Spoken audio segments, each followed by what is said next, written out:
Hi மாணவர்களே, எப்படி இருக்கீங்க? எல்லாரும் நல்லா இருக்கீங்கன்னு நினைக்கிறேன். பாதுகாப்பாக இருங்க. கிளாஸ் போமா? 5ஆம் வகுப்பில் சமூக அறிவியல் 4வது பாடம் கவனமுடன் செலவு செய்வோம் என்கிற பாடம் படிச்சுட்டு இருக்கோம். இதுல 2 வகுப்பு நம்ம ஏற்கனவே பார்த்தோம். அப்படிதானே? இப்ப 3வது பகுதிக்கு போறோம். போன வகுப்புல நம்ம என்ன படிச்சோம்? மாணவர்கள் வருமானம் ஈட்ட முடியும் அப்படின்னு படிச்சோம் இல்லையா? யாராவது செய்து பாத்தீங்களா?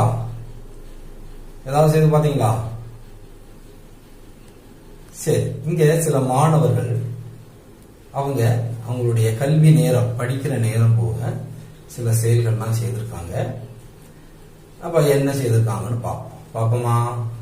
இங்க பாருங்க, ஒரு மாணவர் செய்த ஒரு ஆர்ட் ஒர்க், ஃபிஷ் ஒயர் அப்படிங்கிறதுல தீப்பெட்டி குச்சியை பயன்படுத்தி வீடை அலங்காரம் செய்யறதுக்கான ஒரு இது செய்திருக்காங்க. பாத்தீங்களா? இது அவங்க வீட்டிலேயே அலங்காரத்துக்கு வைக்கலாம். இதை யாராவது கேட்டாங்கன்னா அவங்களுக்கு கொடுத்தா அதனுடைய காசு கிடைக்கும். அது ஒரு வருமான வழி. எப்படி இருக்கு பாத்தீங்களா? இதே மாதிரி வேறொரு மாணவன் பாருங்க, மாஸ்க் தயாரிச்சிருக்காங்க. அவங்க வீட்டிலேயே சொந்தமா மாஸ்க் தயாரிச்சிருக்காங்க. பாத்தீங்களா? இப்படி அழகான மாஸ்க் தயாரிச்சிருக்காங்க. பாத்தீங்களா? துணிய வச்சு மாஸ்க் தயாரிச்சிருக்காங்க. நம்ம கடையில் ஒரு மாஸ்க் வாங்கணும்னா இப்போ 20 ரூபாய் 30 ரூபாய் எல்லாம் கொடுக்குறோம் இல்லையா? இப்போ மாஸ்க் நாம அதிகமாக பயன்படுத்த வேண்டிய ஒரு மாஸ்க்னா முகக்கவசம். இதை எப்படி நமக்கு பயன்படுத்தலாம்? முகக்கவசமா பயன்படுத்தலாம். இது சொந்தமா தயாரிக்கும் போது இது ஒரு ஒர்க்கா அவங்க செய்திருக்காங்க. பாருங்க, வேறொரு மாணவன் செய்திருக்கிறது பாருங்க, அழகான துணிப்பை. நான் நினைக்க சொன்னேன் இல்லையா, துணிப்பை. பாருங்க எவ்வளவு அழகா செய்திருக்காங்க. பாருங்க, துணிப்பை செய்திருக்காங்க. இதுல பொருட்கள் எல்லாம் வாங்கலாம். எப்படி இருக்கு பாத்தீங்களா? வேறொரு மாணவன் செய்து துணிப்பை செய்திருக்காங்க. அவங்க படம் வரைச்சது அழகு இல்ல, அதனால அழகா துணிப்பை செய்திருக்காங்க. பாருங்க, வேறொரு மாணவன் இதே மாதிரி ஒரு துணிப்பை செய்திருக்காங்க. பாத்தீங்களா? துணிப்பை. அப்போ இதெல்லாம் கழிந்த வகுப்பு பார்த்த பிறகு சில மாணவர்கள் செய்த செயல்கள். வருமானம் கிடைச்சதா அப்படின்னு பார்த்தா அதிகமாக அவங்க செய்து வரும்போது அவங்களுக்கு வருமானம் கிடைக்கும். இப்படியெல்லாம் வருமானம் ஈட்டலாம். புரிஞ்சுதா? இது மட்டுமல்ல, உங்களுக்கு நிறைய திறமைகள் இருக்கும். நீங்களும் உங்கள் குடும்பத்திற்கான சிறிய சிறிய வருமானங்களை ஈட்டலாம். நான் சொன்னேன், விவசாயம் செய்யலாம் இல்லையா? நம்முடைய அடக்கலை தோட்டங்கள் எல்லாம் வைத்தால் நமக்கு அதுலயும் வருமானம் கிடைக்கும். சரி, அது கல்வி நேரத்துக்கு பிறகுதான் செய்யணும். நம்ம கல்வி வேண்டாம், வருமானம் மட்டும் போயிடக்கூடாதுன்னு. சரி, பாடத்துக்கு போமா? போன வகுப்பில் நம்ம செலவை பற்றி படிச்சோம் இல்லையா? செலவு, நிறைய செலவு இனங்களை பற்றி எல்லாம் படித்தோம். வருமானத்தை படிச்சாச்சு, செலவை படிச்சாச்சு. போன வகுப்புல என்னது படிச்சோம்? பொருளாதார பாதுகாப்பை பற்றி படித்தோம். பொருளாதார பாதுகாப்புன்னா எப்படி? வரவு விட செலவு குறைவாக இருந்து நாம் மீதம் வைத்து சேமித்தால் அந்த குடும்பம் பொருளாதார பாதுகாப்பு உடையதாக இருக்கும் அப்படின்னு நம்ம படிச்சோம். அப்படிதானே? அதெல்லாம் உங்களுக்கு நல்லா புரிஞ்சிருக்கும்னு நினைக்கிறேன். இப்ப நம்முடைய பாட புத்தகத்துல ஒரு குடும்பத்தினுடைய வரவு செலவை அட்டவணை கொடுக்கப்பட்டுள்ளது. என்னது? வரவு செலவினுடைய ஒரு அட்டவணை கொடுக்கப்பட்டுள்ளது. அந்த குடும்பத்தினுடைய வரவு செலவை நம்ம பார்ப்போமா? பாருங்க, ஒரு குடும்பத்தின் மாதாந்திர வரவு செலவு கணக்கை பாருங்கள். பாருங்க, வரவு ரூபாயில கொடுத்துருக்கு. அது கீழே பாருங்க, இனம், தொகை. இனம் இது பாருங்க, சம்பளம். சம்பளம்னா என்னது? ஊதியம் அல்லது சேலரின்னு சொல்லுவோம் இல்லையா, சம்பளம். 20,000 ரூபாய். இதர வருமானம். இதர வருமானம் சொன்னா இது பல வருமானங்கள் இருக்கலாம். சிலப்போ காய்கறி தோட்டத்திலிருந்து காய்கறிகள் வித்த காசு, இல்லைன்னா கால்நடைகள் பசுவதா இருந்தா பால் வித்த காசு, இப்படி 1000 ரூபாய் கிடைச்சிருக்கு. 21,000 ரூபாய் அவங்களுடைய வருமானம். அவங்களுடைய செலவு பாருங்க, பெரிய ஒரு நீண்ட நிறை இருக்கு. பாருங்க, செலவுல இனம் எது, தொகை எதுன்னு பார்ப்போம். அரிசி பலசரக்கு 4,000 ரூபாய். காய்கறி 2,000 ரூபாய். பால் மீன் 3,000 ரூபாய். தொலைபேசி செய்தித்தாள், போனு நியூஸ் பேப்பர் 1000 ரூபாய். மின் கட்டணம் கரண்ட் பில் 9,000 ரூபாய். ஆடை 1000 ரூபாய். கல்வி 500 ரூபாய். மருத்துவம் 2,000 ரூபாய். பயணம் 3,000 ரூபாய். வங்கி கடன் அடைத்தது 3,000 ரூபாய்.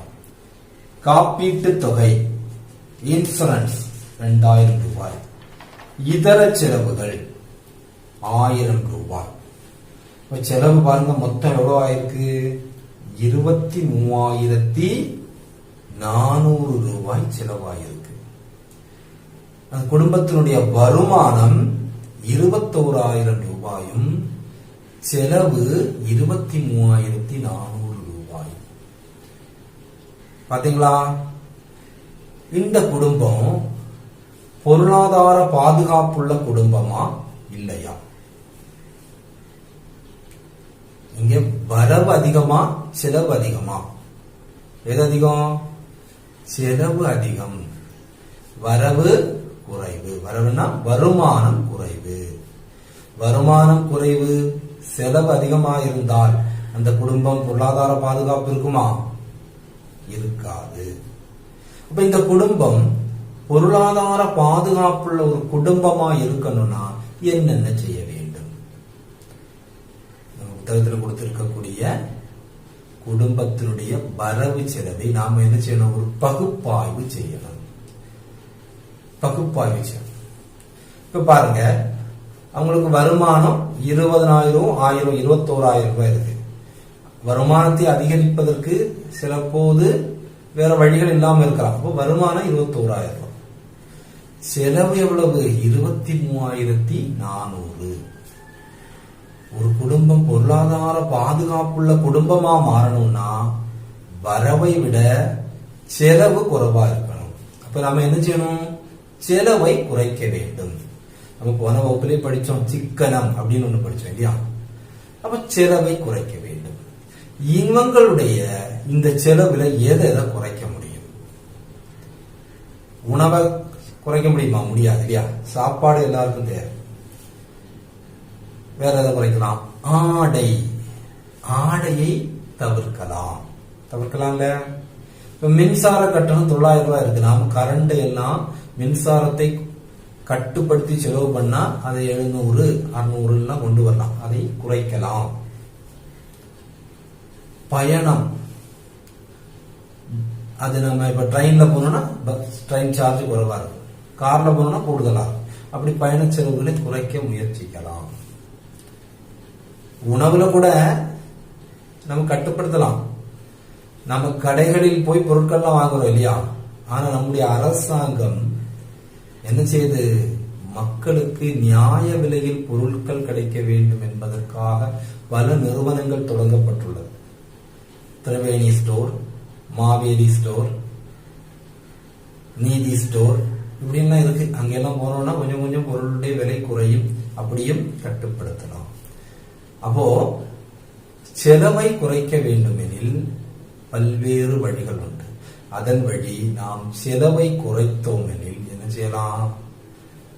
அந்த குடும்பத்தினுடைய பொருளாதாரத்தை என்ன செய்யலாம்?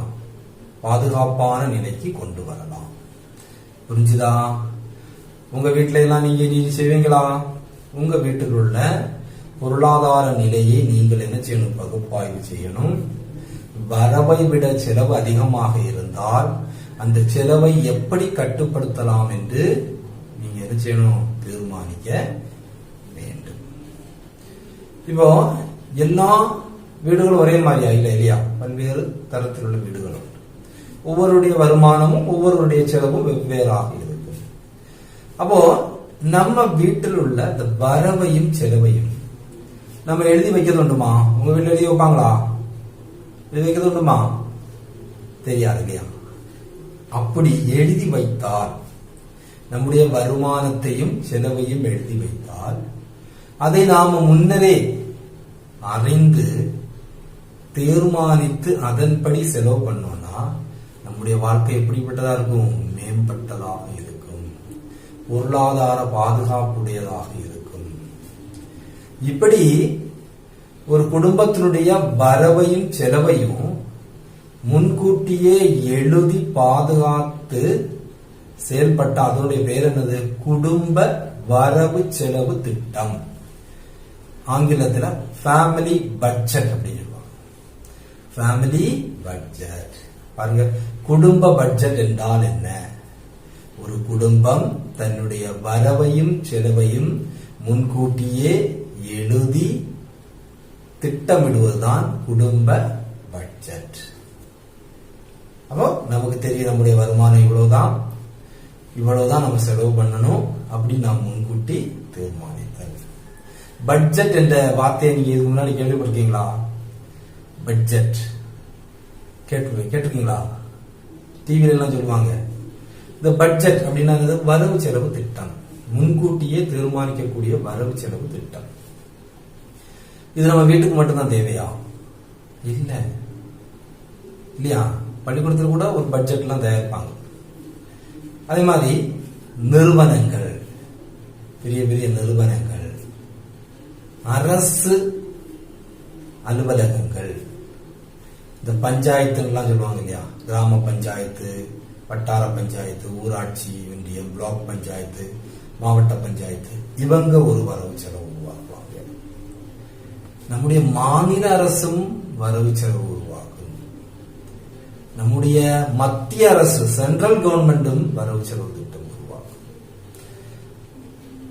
நம்ம ஒரு பஞ்சாயத்துன்னு வச்சிருக்க, அந்த பஞ்சாயத்துல என்ன செய்வாங்க? உங்களுக்கு எல்லாம் தெரியும், உங்க வீடு பக்கத்துல எல்லாம் ரோடு போடுவாங்க, தெருவிளக்கு போடுவாங்க, இப்படி எல்லாம் செய்வாங்க இல்லையா? அவங்க எப்படி செய்யறது? பணத்தை உடனே எடுத்து வந்து செய்வாங்களா? இல்ல. ஒரு வருடம் அந்த பஞ்சாயத்திற்கு உட்பட்ட பகுதிகளில் என்னென்ன வேலைகள் செய்ய வேண்டும் என்பதை முன்கூட்டியே திட்டமிட்டு, அந்த பஞ்சாயத்துக்கு என்னென்ன வருமானம் வரும், அந்த வருமானத்தில் எதை முன்னுரிமை அடிப்படையில் செய்யலாம் என ஒரு திட்டமிடுவாங்க. அதுதான் பட்ஜெட். இது மாநிலம் அப்படின்னு சொல்லியாச்சுன்னா, மாநிலத்தினுடைய பட்ஜெட் அப்படின்னு சொல்லியாச்சுன்னா கேரளா முழுவதும் ஒரு பட்ஜெட். அப்ப கேரளாவுடைய கேரள அரசுக்கு வருமானம் எப்படியெல்லாம் வரும், அவங்களுக்கு வருமானம் எப்படியெல்லாம் வரும் சிந்திச்சிருக்கீங்களா? கேரள அரசனுடைய வருமானம் சொல்றது நிதி, டாக்ஸ் அப்படின்னு சொல்லுவாங்க இல்லையா? பல்வேறு விதமான டாக்ஸ் உண்டு. நிலத்திற்கான லேண்ட் டாக்ஸ் உண்டு, கட்டிடங்களுக்கான பில்டிங் டாக்ஸ் உண்டு, தொழில் வரி உண்டு, ப்ரொஃபஷனல் டாக்ஸ் உண்டு, வருமான வரி உண்டு. இப்படி பல்வேறு வகையான டாக்ஸ் வரும். இதெல்லாம் எவ்வளவு டாக்ஸ் வரும் பார்ப்பாங்க. பின்ன அரசு கட்டிடங்கள் எல்லாம் வாடகை கொடுத்திருந்தா அதுல இருந்து வாடகை கிடைக்கும். இந்த சேல் டாக்ஸ் அப்படின்னு சொல்லுவாங்க, பொருட்களை விற்பனை செய்வதில் இப்ப ஜிஎஸ்டின்னு சொல்லப்படுது. இதுல இருந்து கிடைக்கக்கூடிய அந்த நிதியை சேகரித்து அந்த நிதி எவ்வளவு கிடைக்கும், இந்த நிதியை வைத்து என்னெல்லாம் செய்யலாம் அப்படின்னு அரசாங்கம் திட்டமிடும். அப்படி திட்டமிடுவதுதான் பட்ஜெட் அப்படின்னு சொல்லுவாங்க. இப்ப நாம வீட்டுல எல்லாம் ஒரு மாசத்துக்கு பட்ஜெட் போடுறோம் இல்லையா? இப்ப அரசாங்கம், மாநில அரசோ மத்திய அரசோ ஒரு மாசத்துக்கு இல்ல, அவங்க ஒரு வருடத்துக்கு தான் பட்ஜெட் போடுவாங்க. அந்த ஒரு வருடம் சொல்றது ஏப்ரல் 1ஆம் தேதி முதல் மார்ச் மாதம் 31ஆம் தேதி வரை. ஏப்ரல் 1 முதல் மார்ச் 31 வரை அந்த ஆண்டை நிதி ஆண்டு அப்படின்னு சொல்லுவாங்க. பினான்ஸ் இயர் அப்படின்னு சொல்லுவாங்க, நிதி ஆண்டு. இங்கே ஒரு கேள்வி பதில் வந்துடுச்சு. நிதி ஆண்டு எனப்படுவது எது? ஏப்ரல் 1 முதல் மார்ச் 31 வரையிலான காலகட்டம் ஒரு நிதி ஆண்டு, ஒன் பினான்சியல் இயர். இந்த காலகட்டத்திற்கான ஒரு பட்ஜெட்டை தான் என்ன செய்வாங்க? கேரள அரசு மத்திய அரசும் செய்யுது. அவங்க எதுக்காக இந்த பட்ஜெட் எல்லாம் போடுறாங்க? நம்ம ஏற்கனவே சொன்ன மாதிரி எல்லா மக்களும் ஒரே தரத்தில் இல்லை. இங்க செல்வந்தர்களும் உண்டு, ஏழைகளும் உண்டு. அப்போ எல்லா மக்களும், நாட்டினுடைய மக்கள் ஒரே மாதிரி. ஏழை அவங்களுக்கு ஒன்றும் கிடைக்காம இருக்கக்கூடாது, அவங்களுக்கு நலன்கள் கிடைக்க வேண்டும் என்பதற்காக பல திட்டங்களும் தீட்டுவார்கள். இப்போ ரேஷன் கடையிலாம் அரிசியெல்லாம் கிடைக்கும் இல்லையா? சாதாரண பாவப்பட்டவர்கள் அதான் அதிகம் போய் வாங்குவாங்க. பெரிய பணக்காரர்கள்லாம் போய் வாங்க மாட்டாங்க. அவங்க 50 ரூபா 60 ரூபா கொடுத்து வெளியில் அரிசி வாங்குவாங்க. அப்போ பாவப்பட்டவர்களுக்கு அரிசி கிடைக்காமல் இருக்கக்கூடாது என்பதற்காக தான் நியாய விலை கடை, ரேஷன் கடையெல்லாம் இருக்கு. இதே மாதிரி பல்வேறு திட்டங்கள் அரசு செய்து வரும். இப்ப அரசு மருத்துவமனை இருக்குது இல்லையா? இப்ப இன்ஜெக்ஷன் போடணும், இல்ல ஒரு மருந்து போனா அரசுக்கும் பைசா கொடுத்தாதான் வாங்க முடியும். நம்ம பிரைவேட் ஆஸ்பத்திரியில போனா ஒரு இன்ஜெக்ஷன் போட்டு மாத்திரை கொடுப்போம், 250-300 ரூபா வாங்குவாங்க. அரசு ஆஸ்பத்திரியில போனா எல்லாமே ஃப்ரீ, இலவசம். அது எப்படி கிடைக்குது? அரசாங்கம் இப்படி ஒரு தனக்கு கிடைக்கக்கூடிய அந்த வருமானத்தில் மக்களுக்காக என்னது செலவிடுகிறது. இந்த செலவு, வரவு செலவுகளை திட்டமிடுவதுதான் பட்ஜெட். பட்ஜெட்னா என்னன்னு புரிஞ்சது இல்ல? இந்த பட்ஜெட்டை பாருங்க, இதுல செயல் பட்ஜெட் அப்படின்னு ஒரு பட்ஜெட் இருக்கு. அதாவது ஏதாவது ஒரு சின்ன விஷயத்துக்காக ஒரு பட்ஜெட் தயாரிக்கணும். ஒரு கோயில் திருவிழா, அதுக்காக நமக்கு திருவிழா நடத்த என்னென்ன செய்யலாம் அப்படின்னு ஒரு பட்ஜெட் போட்டு செயல்படுறது. பள்ளிக்கூடத்தை எடுத்துக்கிட்டா டூர் போவாங்க தானே, சுற்றுலா போவாங்க இல்லையா? டூர் போடுறதுக்கு, டூர் போகுதுக்கு நம்ம வந்து இந்த இடத்துக்கு டூர் போகணும்னு சொல்லிட்டு உடனே போனா போதுமா? அதுக்கு முன்கூட்டியே தீர்மானிப்பார்கள். அதுக்கு பேர் தான் இது செயல் பட்ஜெட். அதாவது ஒரு பள்ளிக்கூடத்துக்கு டூர் போகுதுக்கு ஒரு இடத்தை தீர்மானிக்கிறாங்க. அதுக்கு என்ன செய்வாங்க? பஸ்ல போகணும். இப்போ பஸ்ஸுக்கு எவ்வளவு ரூபா ஆகும், உணவு எவ்வளவு ஆகும், அங்க பார்க்க வேண்டிய இடத்துக்கு எவ்வளவு ரூபா ஆகும் அப்படின்னு தீர்மானித்து மாணவர்களிடம் எப்படி பணம் வாங்கலாம் அப்படின்னு தீர்மானிப்பாங்க தானே. புத்தகத்தில் ஒரு அட்டவணை கொடுத்திருக்கு, அதை பார்த்து ஒரு சுற்றுலா செல்வதற்கான ஒரு செயல் பட்ஜெட் தயாரிக்கலாம். இப்ப செயல் பட்ஜெட்ல எனது வருமானமும் செலவும் இருக்கு இல்லையா? வருமானம் எப்படி வரும்? மாணவர்கள்ட்ட இருந்து, இப்ப சுற்றுலா செல்வம்னா மாணவர்கள்ட்ட இருந்து பைசா வாங்கலாம் இல்லையா? சில ஆசிரியர்கள் சிலப்போ பைசா கொடுப்பாங்க. சில பள்ளிக்கூடங்களில் யாராவது டொனேஷன் கொடுத்தாங்கன்னா அந்த பைசா இருக்கும். அப்போ வரவு எதுன்னு பார்ப்பாங்க, செலவு. அப்போ சாதாரண சுற்றுலாவை பொறுத்தவரை என்னது, முதல்ல என்னென்ன செலவாகுங்கிறது கால்குலேட் பண்ணி கணக்காக்கி தான் என்ன செய்வாங்க, வரவை வருத்துவாங்க. அப்படிதானே? செலவை முதல்ல பார்ப்பாங்க. பஸ் ஆள்கிட்ட போய் பஸ்ஸுக்கு எவ்வளவு ஆகும். இப்ப நாம இங்கிருந்து கோழிக்கோடு வரை டூர் போறோம். இங்கிருந்து கோழிக்கோட்டு போறதுக்கு பஸ்ஸுக்கு எத்தனை ரூபாய்? அப்போ ஒரு பணம் ஒரு அமௌண்ட் சொல்லுவாங்க. அந்த பஸ்ல நம்ம சீட் எத்தனை இருக்கும்? 49 சீட் இருக்கும். அப்ப நம்ம கூட்டுவோம் அந்த அமௌண்ட்டை 49ஆல வகுத்தா ஒரு ஆளுக்கு எத்தனை ரூபாய் அப்படின்னு தெரிஞ்சிடும். 2 நாள் சொல்றாங்கன்னு வச்சுக்கோங்க. அப்ப 2 நாள் 3 நேர உணவு எவ்வளவு வரும்? அங்கு பார்க்க வேண்டிய இடங்களுக்கு ஏதாவது கட்டணம் இருக்கிறதா? இது அனைத்தையும் கூட்டி மாணவர்களிடம் பணத்தை வாங்குவாங்க. அப்போ அது மாணவர்களிடம் வாங்குவது வருமானம், வண்டிக்கு கொடுப்பது, உணவுக்கு கொடுப்பதெல்லாம் செலவு. இப்படி செயல் பட்ஜெட் தயாரிப்பாங்க. நீங்க ஒவ்வொருவரும் உங்களுடைய வீடோடு தொடர்பு கொண்டு என்ன செய்யலாம்? சின்ன செயல் பட்ஜெட்டுகள் தயாரிக்கலாம். தயாரிப்பீங்களா? செயல் பட்ஜெட்னா உங்களுக்கு புரிஞ்சிருக்கும்.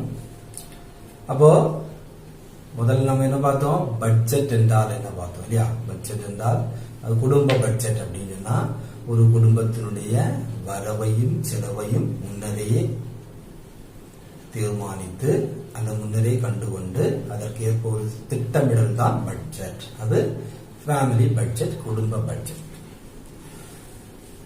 அரசாங்கம் போடுவது என்னது? அது வேறொரு விதமான பட்ஜெட். அரசாங்கம் என்ன செய்யும்? பஞ்சாயத்தனில் அப்பகுதியில் உள்ள மக்களினுடைய நிலைமை, அந்த பகுதியில் என்னென்ன செய்ய வேண்டும் என்பதை தீர்மானித்து அதற்கென்று ஒரு பட்ஜெட் போடுவாங்க. இப்ப நிறுவனங்கள் இருக்குன்னு வச்சிருக்க. இப்ப நிறுவனங்கள் இருக்கு, ஒரு கார் தொழிற்சாலை இருக்கு, அவங்களும் இதே மாதிரி பட்ஜெட் போடுவாங்க. அவங்க என்ன செய்வாங்க? இந்த வருடம் இத்தனை கார்கள் விற்க வேண்டும், அதிலிருந்து இத்தனை வருமானம் வரும், அதில் நாம் நம்முடைய தொழிலாளர்களுக்கு இத்தனை ஊதியம் சம்பளம் கூட்டி கொடுக்க வேண்டும், அவர்களுக்கு இத்தனை போனஸ் கொடுக்க வேண்டும் அப்படின்னு அவங்க ஒரு திட்டமிடல் இடுவாங்க. அதுவும் என்னது, ஒரு விதமான பட்ஜெட். இப்படி பட்ஜெட் போட்டுதான் என்னது நம்முடைய அரசாங்கம் செயல்படுகிறது. இருந்தாலும் நம்ம போன வகுப்புல பார்த்த மாதிரி எதிர்பார்க்கும் செலவு எதிர்பாராத செலவு அப்படின்னு இருக்கு இல்லையா. எவ்வளவுதான் பட்ஜெட் போட்டாலும் நம்முடைய அரசாங்கத்தில் ஆனாலும் சரி, தொழிற்சாலைகள் ஆனாலும் சரி, வீட்டில எல்லாம் எதிர்பாராத செலவுகள் வரும். இப்ப நம்ம பார்த்தோம், நம்முடைய கேரளாவில் 2 வருடங்களாக என்னது பிரளயம் அப்படிங்கிற வெள்ளப்பெருக்கு வந்தது. அது முன்கூட்டியே வரும் அப்படின்னு சொல்லி பட்ஜெட்ல பணம் ஒதுக்கி வைப்பாங்களா? இல்ல இல்லையா. அதெல்லாம் எதிர்பார்க்க முடியாத செலவுகள். இப்ப கூட கேரளாவில் பாத்தீங்கன்னா புரைகி சுழலி காற்று வருது அப்படின்னு இருக்காங்க. தமிழ்நாட்டில் பாத்தீங்கன்னா இடைக்கு நிவர் சுழலி காற்று அப்படின்னு ஒன்று வருது. இதெல்லாம் இயற்கை சீற்றங்கள் எல்லாம் சொல்லிக்கிட்டு வருமா? வராது. அப்ப இதெல்லாம் என்னது, எதிர்பாராத செலவுகள். இதையும் அரசாங்கம் செய்துதான் ஆக வேண்டும்.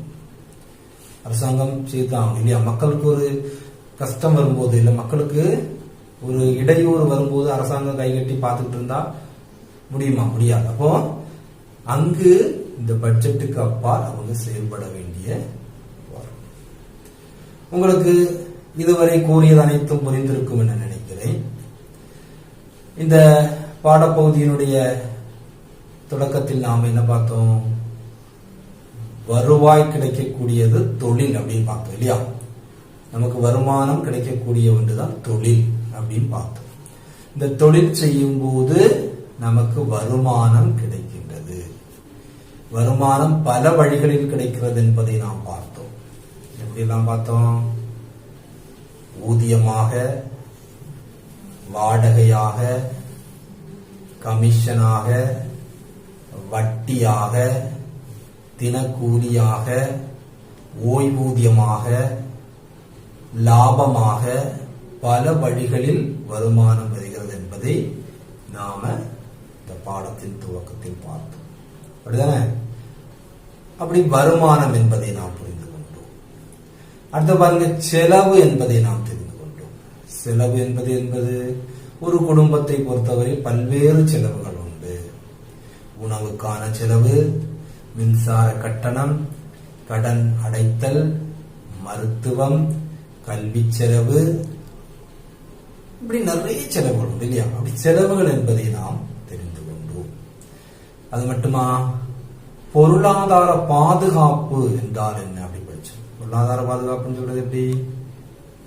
வரவை விட செலவு குறைவாக இருக்க வேண்டும், வரவில் செலவு போக மீதம் வைத்தல், சேமிப்பு அப்படின்னு படிச்சோம். இப்படி சேமிப்பு வரக்கூடிய வீடு பொருளாதார பாதுகாப்புள்ள வீடு என்பதை நாம தெரிந்து கொண்டோம். அப்புறம் சிக்கனம் என்பதை தெரிந்து கொண்டோம் இல்லையா. சிக்கனம் என்பது என்னது? ஆடம்பர பொருட்களை வாங்கல் தவிர்த்தல், ஆடம்பர வாழ்க்கையை தவிர்த்து சிக்கனமாக வாழ வேண்டும், சிக்கனத்தின் வழியாக பொருளாதார பாதுகாப்பை உறுதிப்படுத்தலாம் என்பதை தெரிந்து கொண்டோம். வருமானம் ஈட்டுவதற்கான வழிகளை தெரிந்து கொண்டோம். ஒரு குடும்பத்தினுடைய வரவு செலவை நாம இங்க பகுப்பாய்வு செய்யணும் இல்லையா. அப்படி பகுப்பாய்வு செய்யும் போது வரவு எப்படியெல்லாம் வருது, என்னென்ன செலவுகள் இருப்பது என்பதை நாம் தெரிந்து கொண்டோம்.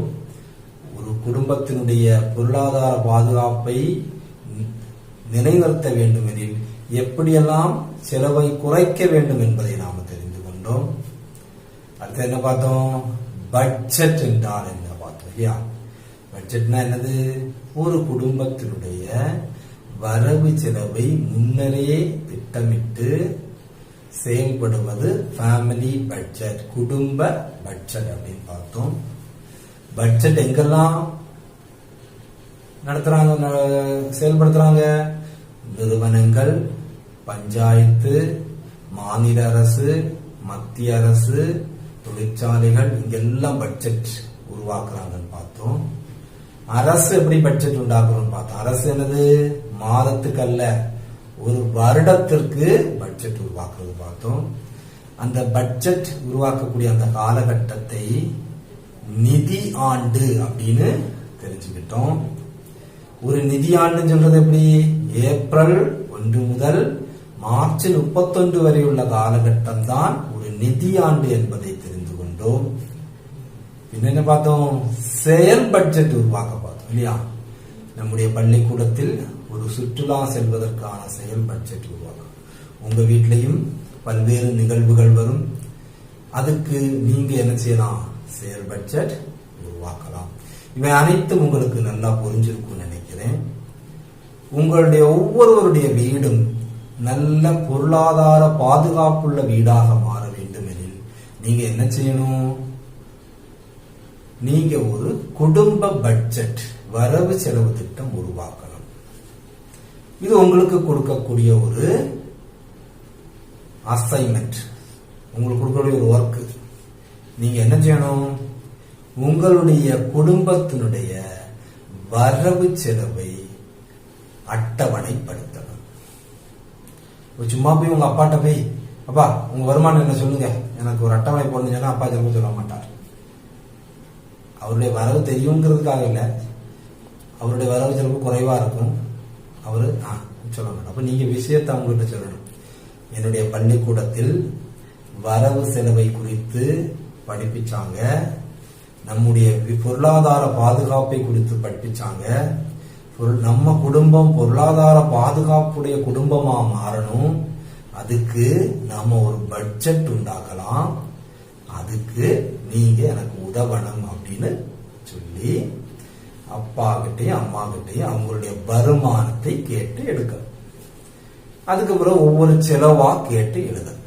அப்படி வரவு செலவை அட்டவணைப்படுத்தி உங்களுடைய குடும்பம் பொருளாதார பாதுகாப்புள்ள குடும்பமா இல்லையா என்பதை நீங்கள் உணர்ந்து உங்க அப்பா அம்மா கிட்ட தெரிவிக்கணும். அவங்களுக்கு இந்த பொருளாதார பாதுகாப்பினுடைய முக்கியத்துவத்தை எடுத்துரைக்கணும். செலவை குறைக்க வேண்டுமெனில் குறைப்பதற்கான வழிகளை குடும்பத்தோடு இருந்து கலந்து ஆலோசிக்க வேண்டும். அப்படி ஆலோசித்து உங்களுடைய குடும்பத்தை ஒரு பொருளாதார பாதுகாப்புள்ள குடும்பமாக மாற்ற வேண்டும். சரிங்களா? நீங்க ஒவ்வொருவரும் ஒரு குடும்ப பட்ஜெட் உருவாக்கி உங்களுடைய ஆசிரியர்களுக்கு கொடுக்க வேண்டும். உங்களுக்கு இந்த பாடம் நன்றாக புரிந்திருக்கும் என நினைக்கிறேன். ஏதாவது சந்தேகம் இருந்தா ஆசிரியர்களிடம் கேட்க வேண்டும். பாட புத்தகத்தை நன்றாக வாசிக்க வேண்டும். ஓகே, பாய்.